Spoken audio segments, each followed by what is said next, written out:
everyone, today I'm here with Sally from Marry a Sally, and just gonna have a little yarn, have a bit of a yap, have a bit of a yarn, and just get some lowdown on what Sally's all about, which is exciting. Thanks for coming here today, Sally. Thanks for having me, James.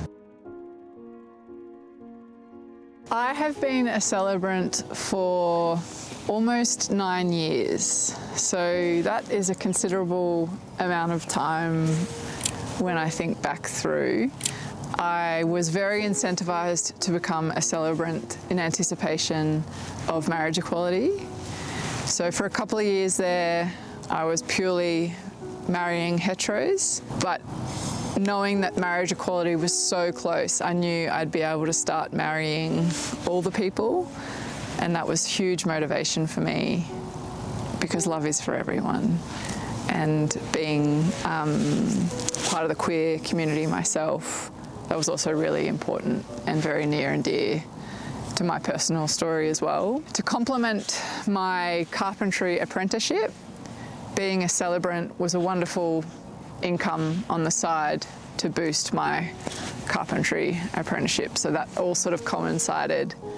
And I guess in reflection, the celebrant work has been a really good balance to the carpentry.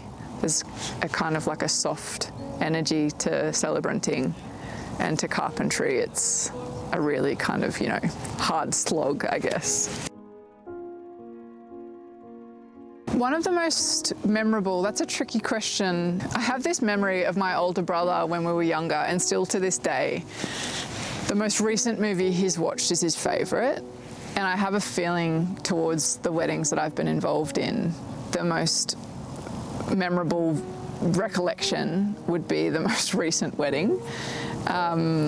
So rather than, I guess, singling anyone out, I think the moment where the attention turns to the couple for the vows is the moment that takes everyone's breath away.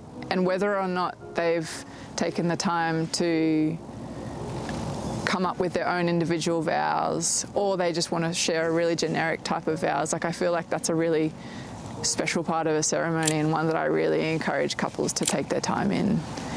And yeah, I think that would probably be the most memorable part of a ceremony, but yeah, I'd say a lot of them are my favourites.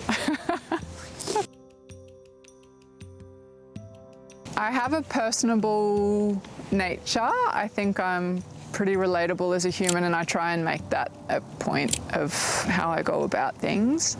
I like to think that I'm super flexible in terms of people's arrangements on the day, and I'm happy to kind of work on the fly if something goes awry or if something changes. I don't have this expectation at all when I'm meeting a couple for the first time, but by the time I do marry them, I feel like I'm buddies with them. And it's a weird role. I mean, you marry them and you submit all the legal paperwork, and you have a couple of email exchanges after, like if there's photos or whatever. But then their life just sort of continues on, and you sort of go your separate ways. So it's a pretty unique role in that way. I mean, in the lead up to the wedding, you're in touch with them a lot and chatting and getting to know their love story and refining the ceremony with them. And yeah, so it's a really fun adventure to spend time, and quite a privilege to be exposed to these love stories on such an intimate level, and then being able to hold that space with them in front of their family and friends is a pretty special role to be able to play. Yeah. I think the work in the lead up to a ceremony is really important, and fostering a space where they feel comfortable enough, as comfortable as they can be in front of all their family and friends. I mean, it's a pretty nerve-wracking day.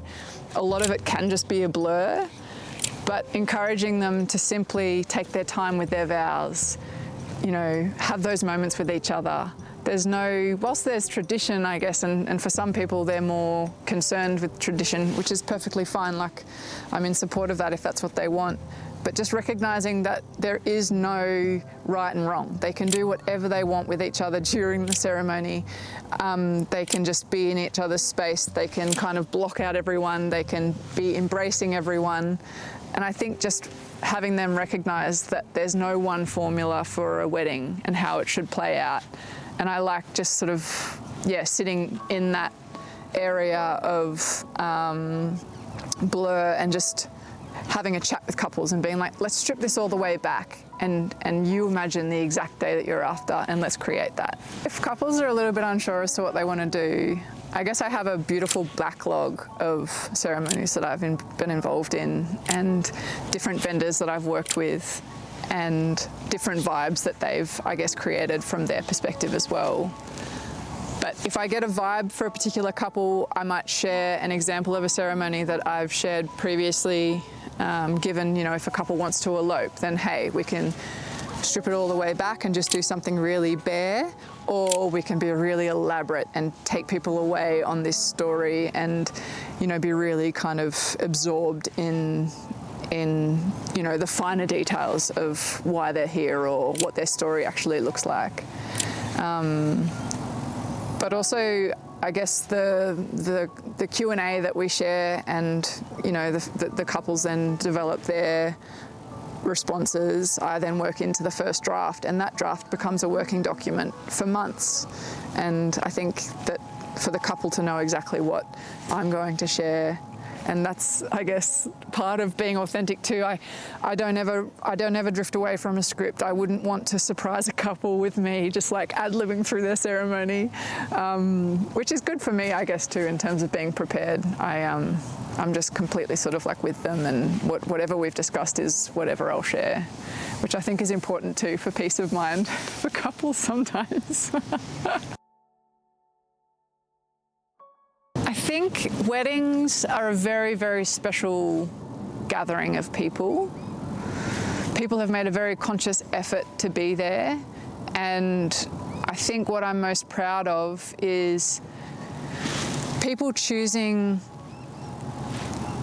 someone else to spend the rest of their life together, and no matter what that relationship looks like. I think love is a pretty incredible, I don't know, I want to say thing to choose, but it's not. It's something that we really work at, and having been in a long-term relationship myself, I think they can be really hard, but also really great. And for a couple to be consciously choosing each other, to be working through those stages and phases of a relationship, I get covered in shivers thinking about it. And I know marriage has this kind of like really old connotation, and people are kind of like, why would I get married? And I'm like, well, it's not for everyone. Like, you can still have a very loving relationship without getting married. But I also think that what I'm most proud of, aside from the fact that this pairing is happening, would be recognition of the family and the friends and their contribution to that relationship, and having them all there to witness. Weddings are a pretty special thing in terms of people making an effort to travel, and so I guess I would have two ways that I would answer that question. Having family and friends present to witness that union, as well as that couple being brave enough to go, yeah, let's spend the rest of our life together because this is fucking awesome. I think with anything, the entire process might feel overwhelming, but when you break it down into the sort of smaller steps and find a good team, and I say team in terms of if you're only chasing an elopement for you and your partner, your team might be quite small in terms of the vendors that you engage with. But if you're creating a really big event, then your team might be quite big. But I would say spend time building on the right team. And it's not that uncommon for me to be in conversation with a couple and then they say to me, oh, we're going to chat to another celebrant next week, and I would absolutely encourage that. Find the right person to suit you, and I think within a couple of minutes of a conversation you know in your stomach if they're a good match or not. So I'd say spend time finding the right team, and just know that whatever you've seen in the past at a wedding, like just because it's existed at a previous wedding doesn't mean it has to exist at your wedding. There's about 3 minutes of legal wording that has to be uttered in the presence of me and their chosen witnesses, and the rest they can be just completely in charge of. And yeah, I would just say just take the time to ponder what you want for that day.